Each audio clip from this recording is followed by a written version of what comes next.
আপনি মনে হয় আমার কথাটা বুঝতে পারছেন না। মানে প্রতিদিন কোনো না কোনো অজুহাতে আপনি তো আমাকে ডিস্টার্ব করেন। কালকে তো আপনাকে দেখিনি, তাই জিজ্ঞেস করছি। ও তাই?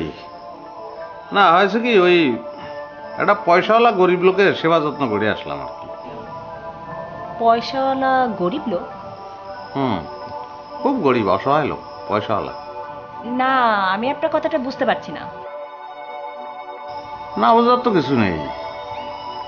পয়সা থাকা মানেই কি সেই লোক ধনী, আর পয়সা না থাকাই মানে সে গরিব? কিরা কয়েছে?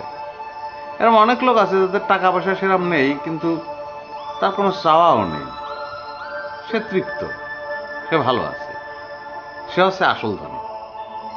আবার এরকম অনেক লোক আছে যাদের মেলা টাকা পয়সা, কিন্তু তৃপ্তি নেই, আরো চাই আরো চাই আরো চাই, মনের মধ্যে অশান্তি, ও হচ্ছে গরিব।